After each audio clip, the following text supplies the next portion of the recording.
All right, welcome to Coffee with Marcus and Marcus. Marcus and Marcus? Marcus and Mark. Well, we're off to a good start.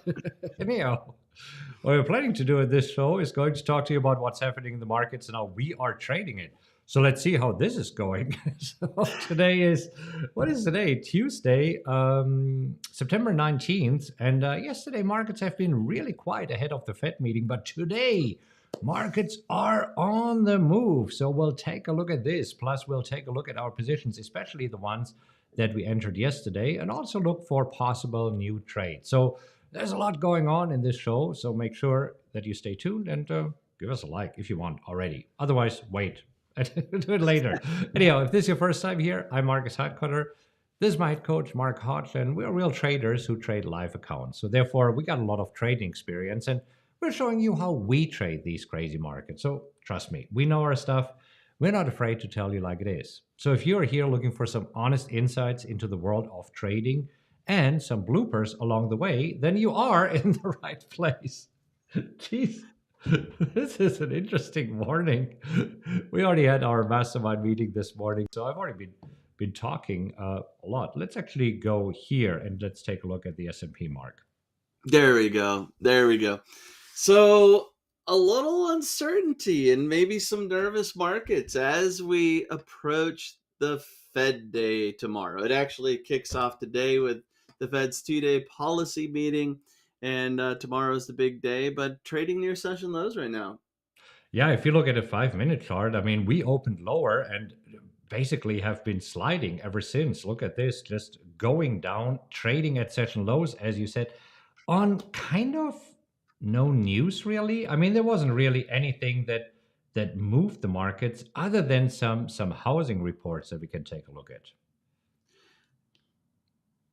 Yeah, there we go. Looking at the economic calendar. So, yes, we saw there was a lack of growth in housing starts, and uh, you know permits were better, and I think that this is just a little jittery going into the Fed. Traders looking for something, and you also have crude oil, Marcus. So there's this data here, but I agree. You see, it's a medium impact report, yellow impact report, but maybe crude oil is the bigger player here. You really think? I think honestly, we talked about it yesterday.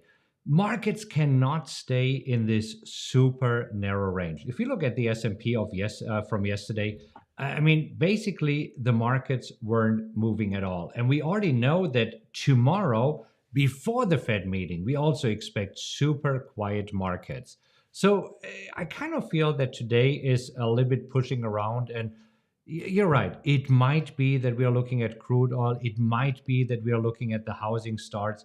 One of the things that happened here this morning is that when we had this report being released, interest rates started moving.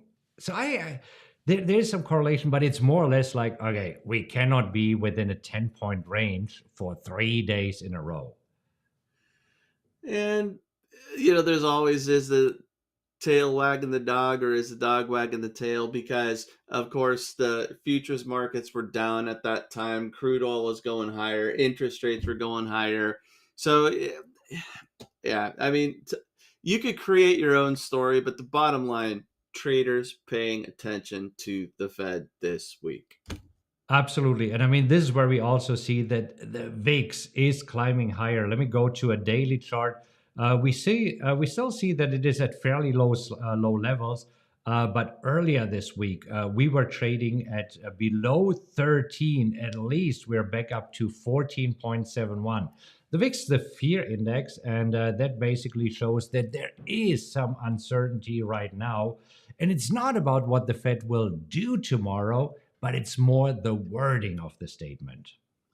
Absolutely, and we know that's the case.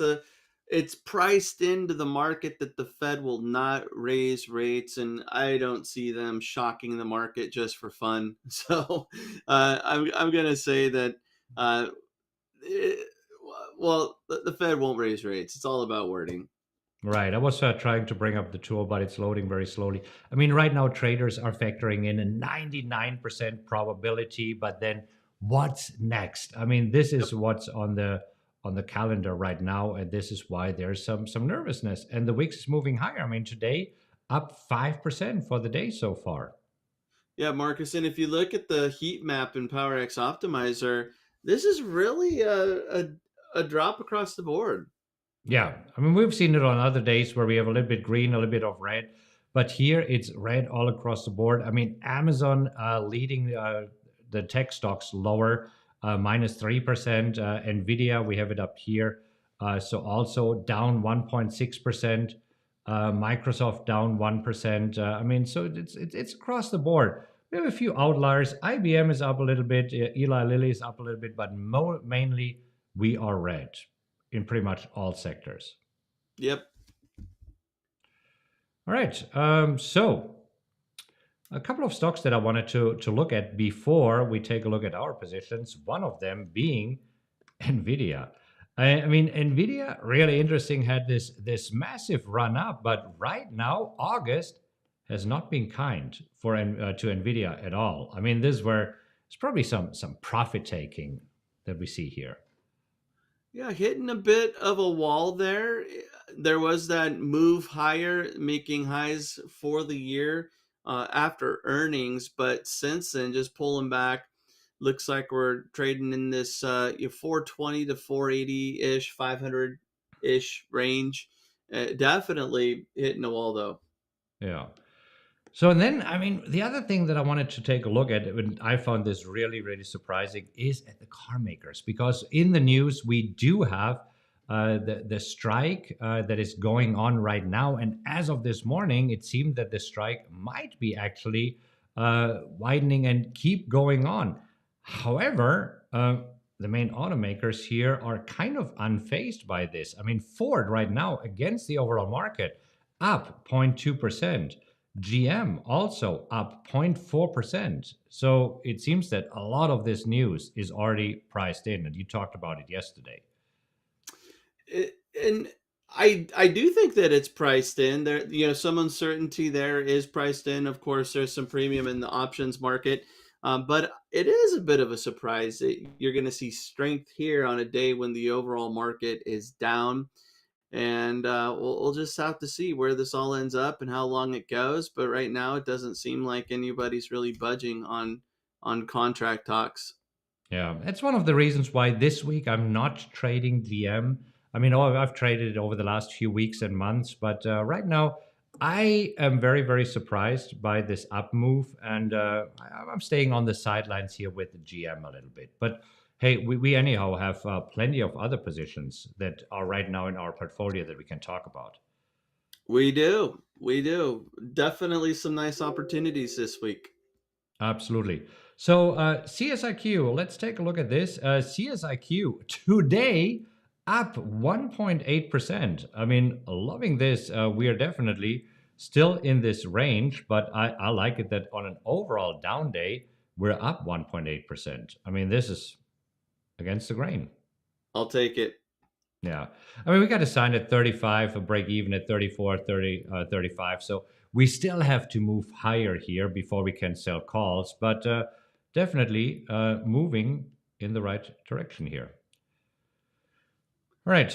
What else? Next, NEE, Next Era Energy. And I mean, NEE had a great run over the last few days, and now almost seems that there's a little bit of profit taking place here. So with the dividend payment that we received last Friday, my break even is at 68.05. I believe that your break even is very similar. Right now trading at 67.60, so slightly below our break even. Not being able to sell calls today, but I mean, I hope that we go back up here towards the 70 level where we have been last week. Yeah, and keeping an eye on calls this week. At the open yesterday, there was some premium available. We did have some mastermind members get some calls off there, but just didn't get a chance to sell calls. That would have been nice with this pullback. No. All right, next on the list, PNC. Uh, PNC almost feels the same. I mean, PNC had a really nice run up. This was a 10% move. So right now, pushing a little bit lower today, kind of with the overall market down 0.92%. I think that PNC and the banks will move tomorrow with the Fed statement. I mean, that's definitely something that banks and also CSIQ is waiting for. I agree. This is where we just need to wait, see what that reaction is. Hopefully positive, but could move tomorrow. All right. TXN, a trade that we entered yesterday. Actually, I entered it yesterday, and then you decided to join me today. I did. I just had to squeeze out a little extra premium on those calls. All right. I know that you're itching to tell everybody, so I got 80 cents, so $80 per contract sold. And you got 86 cents. nice. Okay. Well, yesterday you were kind of kicking yourself a little bit, at least, because you were holding out for 85 cents yesterday.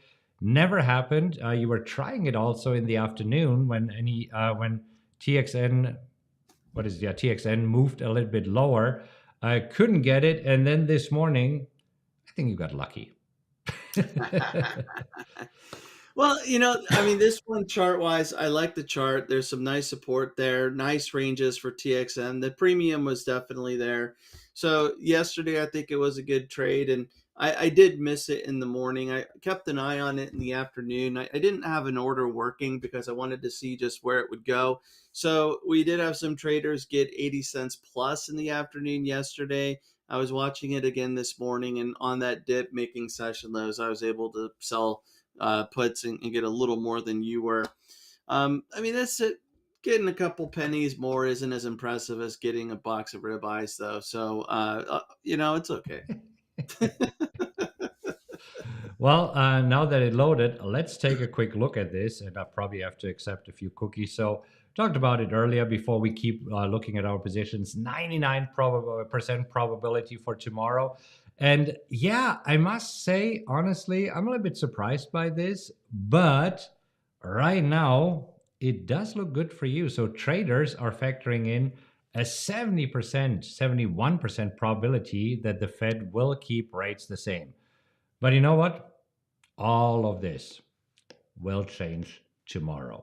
So tomorrow, Sure. all of this will look much, much, much different. And this is where we'll revisit this on Thursday morning and see where we stand. But right now, yes, it does look like I have to send you a box of steaks, which I'll happily do. I happily do. All right. All right. Yeah, and you're right, though. Tomorrow, everything could look different, Yeah. or it All could right. look like I'm definitely getting them. Let's take a look at UPS. UPS also an interesting one. First of all, let's take a look at the overall chart, and we have to zoom out a little bit so that we see it. I mean, this were last week, or was it 2 weeks ago? You sold the 165 put Yep. because there was some nice premium available there. I mean, this looked like good support. UPS moved lower, so this is where yesterday I joined you and I sold the 157.50 put. So you're assigned, I'm not assigned yet. Right now, we are trading below. So UPS is moving lower. So we'll see where we are on Friday. I wouldn't mind getting assigned at 157.50. I think there's super solid support right now. The 155 strike price is even available. So that's another possibility. But yeah, I'm looking forward to hopefully do the same as you do and getting assigned here in UPS.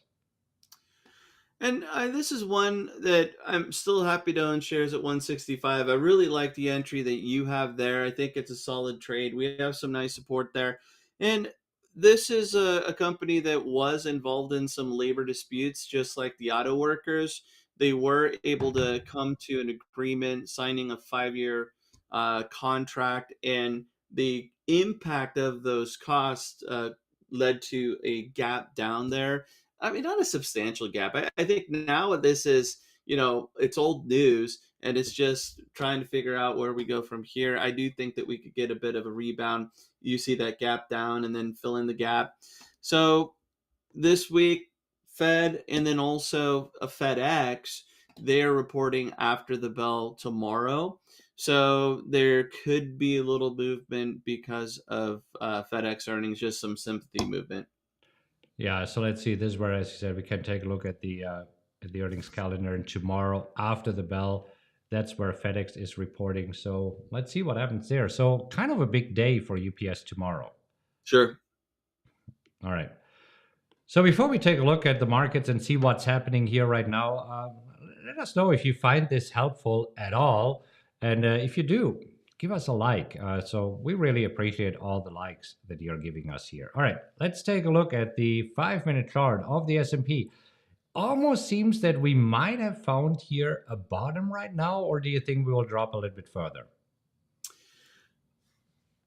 I I think we're going to drop a little bit more, but end the day, let's say the S&P down 0.75%. So I think we have a little more before we find a bottom, but it's not just going to be constant selling. That would be my guess. Yeah.